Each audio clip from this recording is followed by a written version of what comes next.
Em Jujutsu Kaisen, nós temos uma quantidade considerável de personagens com poderes insanamente fortes. Esses são os que geralmente mais chamam a atenção. Mas claro, existem a lista de personagens com poderes ruins e alguns vão te surpreender. Mesmo personagens dentro de um top tier contam com poderes fracos, mas sua genialidade faz com que esses poderes sejam insanos. E são esses, e mais alguns, que veremos no vídeo de hoje.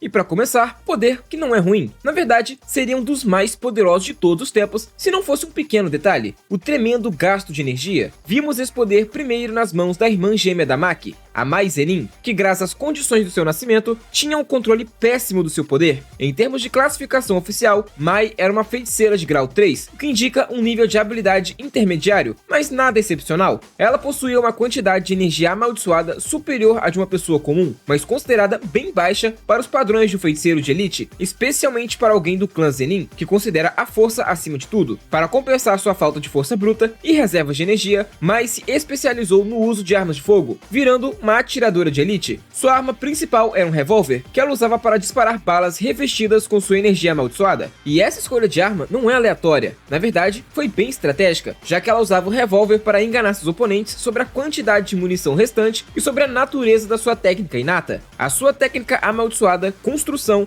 é considerada incrivelmente rara, permitindo ao usuário criar matéria física do nada usando puramente energia amaldiçoada. Uma vez criado, o objeto permanece existindo fisicamente, mesmo depois que a técnica é desativada. No entanto, o custo de energia para criar matéria é astronômico. Com suas reservas limitadas, o máximo que a Mai conseguia produzir era uma única bala por dia. O esforço físico para fazer isso era tão intenso que causava sangramentos nasais e exaustão severa, mas isso era por conta dela ser gêmea. O seu nascimento e o da Mai limitou muito o potencial das duas, tornando ambas personagens mais fracas do que deveriam. Mas vimos como seria esse poder nas mãos de alguém com mais habilidade, no caso, a Yorozu, possuindo o corpo da irmã do Megumi. Ela tinha bem mais energia que a Mai, porém ainda reclamava do gasto excessivo da sua técnica. Ela passou a acreditar que criar uma armadura que incorporasse aspectos físicos de vários insetos resolveria a ineficiência energética da construção, e ela, juntamente dessa armadura, foi capaz de receber reconhecimento por ser extremamente poderosa, mas essa com certeza é uma das técnicas mais difíceis de se masterizar em toda a obra. E aqui eu realmente fiquei na dúvida se a técnica é ruim ou a usuária que é fraca demais, mas vou deixar na lista mesmo assim. Essa técnica pertence a Momo Nishimiya, uma estudante do terceiro ano da escola de Jujutsu de Kyoto. O principal uso do seu poder é controlar a sua vassoura apenas com a mente. Graças a isso, ela consegue flutuar, voar em alta velocidade e até fazer a vassoura se mexer sozinha sem precisar estar montada nela. Além de voar, a Momo usa a vassoura para criar o vento de foice, que é uma técnica onde ela dispara rajadas de vento cortantes feitas de energia amaldiçoada contra os seus inimigos. É um estilo de luta que foca em manter a distância, atacando de longe, enquanto ela fica segura lá no alto, longe do alcance da maioria dos oponentes. Ofensivamente, não podemos esperar nada dessa técnica, já que nem mesmo conseguiu empurrar a Nobara pré-Shibuya, então acaba servindo como suporte mesmo. Na vida real, seria extremamente útil, mas para o mundo Jujutsu, é um poder realmente medíocre. Yoshinobu Gakuganji é o diretor da escola de Jujutsu de Kyoto e um dos feiticeiros mais velhos e tradicionais que já apareceram na série. Ele tem 76 anos de idade e é conhecido por ser extremamente rigoroso, seguindo à risca as ordens dos anciões do mundo Jujutsu. Ele é um dos maiores defensores da execução de Yuji Itadori, acreditando que qualquer risco envolvendo Sukuna deveria ser eliminado imediatamente, sem exceções. Mas apesar dessa postura fria e burocrática, ele é um fã declarado de rock e também do Jimi Hendrix, o que se reflete diretamente no seu estilo de luta. A técnica dele é super criativa, se chama amplificador de som. O Gakuganji usa o seu próprio corpo como se fosse uma caixa de som gigante. Quando ele toca sua guitarra elétrica,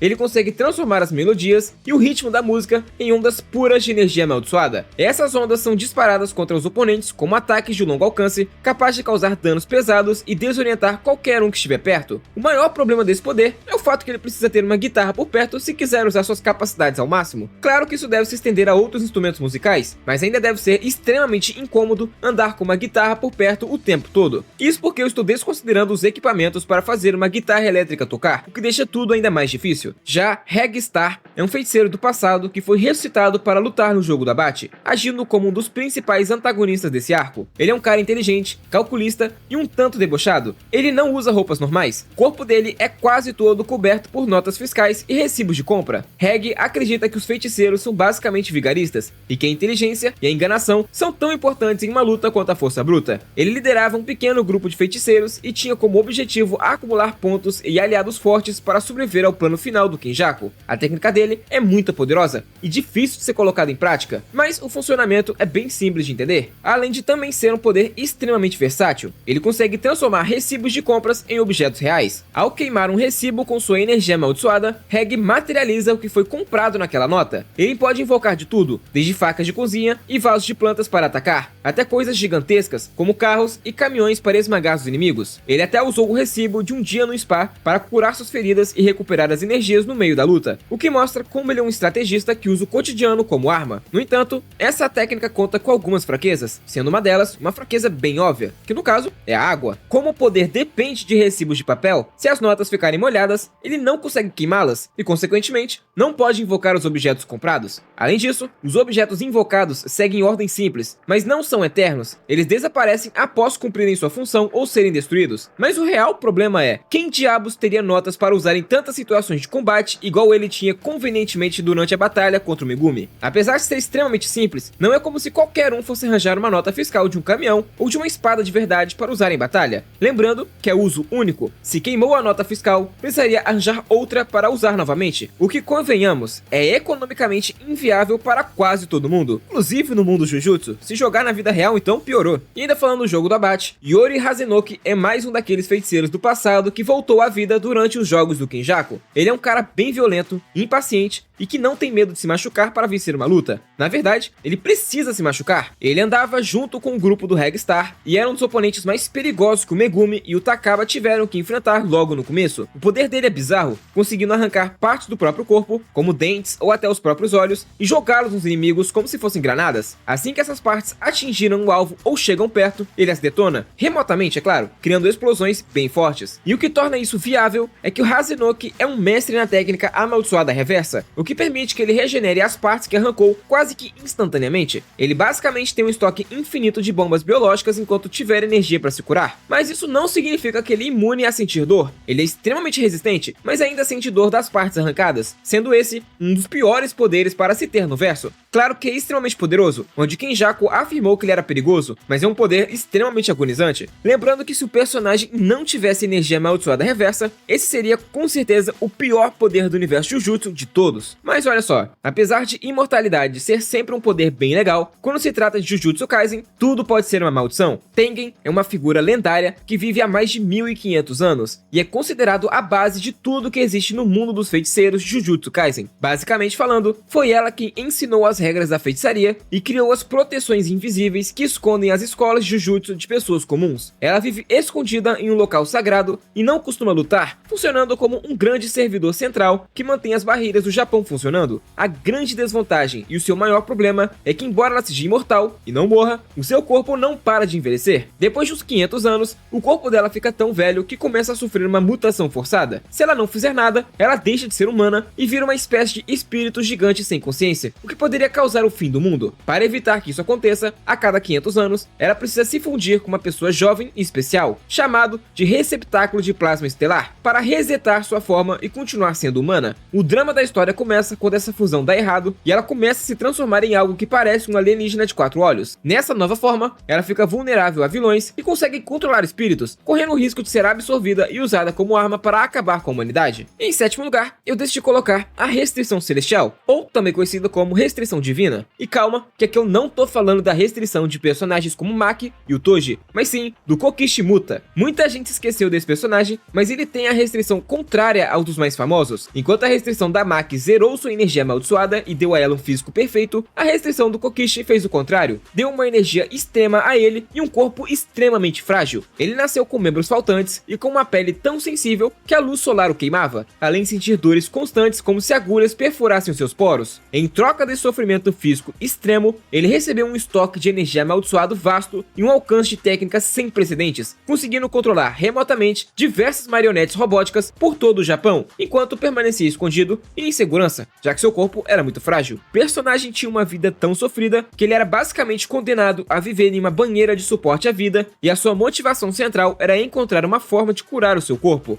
Isso o levou a trair seus aliados temporariamente em um pacto com maldições para obter um corpo saudável. Claro que seus poderes não são só desvantagens, ele momentaneamente atingiu o grau especial e tinha o controle de milhares de marionetes, mas não sei se vale todo o sofrimento, sendo que o maior problema da Maki e o Toji precisar de armas para exorcizar. De resto, eles podem viver como todo mundo. E muita gente vai discordar de mim aqui, mas para o universo Jujutsu, como ele se apresenta, o poder do Takaba tem grandes desvantagens. Fumihiko Takaba era apenas um comediante de 35 anos que fracassava em todos os palcos por onde passava, até que o vilão Kenjaku o transformou em um feiticeiro para participar do jogo do abate. Ele é um dos personagens mais bizarros da história, vestindo uma roupa de super-herói que deixa metade do corpo dele pelado, tudo porque ele acredita que isso é o auge do humor. O que ninguém esperava é que esse cara sem graça se tornaria um dos feiticeiros mais poderosos de todos os tempos. O poder do Takaba se chama comediante e funciona de um jeito surreal. Tudo que ele acha que seria engraçado acaba virando realidade. Se ele imaginar que seria hilário sair ileso de uma explosão ou que um vilão poderoso deveria ser atropelado por um caminhão de brinquedo, a realidade simplesmente se dobra para fazer isso acontecer. É um poder tão absurdo que poderia bater de frente com Satoru Gojo, porque Takaba literalmente reescreve as regras do mundo para transformar uma luta de vida ou morte em uma sketch de comédia. Só que esse poder tem uma desvantagem bem específica. Ele depende totalmente do estado emocional do Takaba. Primeiro, ele nem sabe que tem esse poder. Ele só acha que é um cara com muita sorte. Segundo, que para a técnica funcionar, ele precisa estar 100% confiante no seu humor. Se ele ficar com medo, se sentir triste ou começar a duvidar que é engraçado, o poder dele desaparece na hora e ele vira um alvo fácil. Além disso, como o objetivo dele é sempre fazer as pessoas rirem, a técnica dele nunca causa mortes, já que ele não acha a morte nada engraçado. No fim das contas, ele é um deus da realidade, mas que só tem poder enquanto estiver fazendo piada. E por fim, eu coloquei o ilimitado. E sim, aqui vai mais uma técnica extremamente poderosa, mas que é uma das piores de todos os tempos. O ilimitado pertence ao clã Gojo, sendo uma técnica passada de geração em geração até cair nas mãos do Satoru Gojo. Gojo, por sua vez, é um caso raro dentro do seu clã e do mundo Jujutsu, já que ele nasceu com os 6 olhos e o ilimitado ao mesmo tempo. Essa união das habilidades fez com que, logo ao nascer, desequilibrasse a ordem natural do mundo Jujutsu. O ilimitado pertence à manipulação absoluta do espaço a nível atômico, sendo dividido em ilimitado, azul, vermelho, roxo e expansão de domínio. Já os 6 olhos permitem que Gojo veja o fluxo de energia amaldiçoada com detalhes extremos, funcionando como uma espécie de câmera térmica de alta resolução para energia. Mas a função mais crucial dos 6 olhos é o controle absurdo sobre o consumo de energia amaldiçoada. Eles permitem que Gojo minimize a perda de energia a um nível infinitesimal ao ativar suas técnicas. Na prática, isso significa que ele nunca fica sem energia durante uma luta, pois recupera mais do que gasta e justamente por isso ele consegue manter sua técnica ativada o tempo todo. Mesmo sem controlar totalmente os seus poderes, ele já era considerado insanamente forte, mas após despertar a energia positiva, chegou no maior patamar existente. Mas então, por que eu coloquei o limitado como um dos piores poderes de todos, se ele fez do Gojo tão poderoso? Muito simples, o ilimitado é completamente inútil sem a presença dos 6 olhos, e o Gojo só se tornou o mais poderoso da sua era por ter os dois. Qualquer outro feiticeiro, e isso vale para membros do seu clã, que obtenha o ilimitado, se desgastaria rapidamente do primeiro ataque. Sem contar que, para usar o vermelho, o usuário precisa de energia positiva, que em suma é um gasto 2 vezes maior de energia, tornando tudo ainda mais inviável na prática. Mas enfim, essas são 9 técnicas dentro das que eu considero as piores Jujutsu Kaisen, claro, sem levar a extremos como criação de açúcar ou cura limitada, como também tem outros feiticeiros. Se você gostou, já sabe, deixa o like e se inscreve, coloca aí embaixo qual dessas técnicas você aceitaria ter e qual você não aceitaria, manda para aquele seu amigo que não entende nada de animes e ajuda o canal a continuar crescendo. Valeu e até a próxima!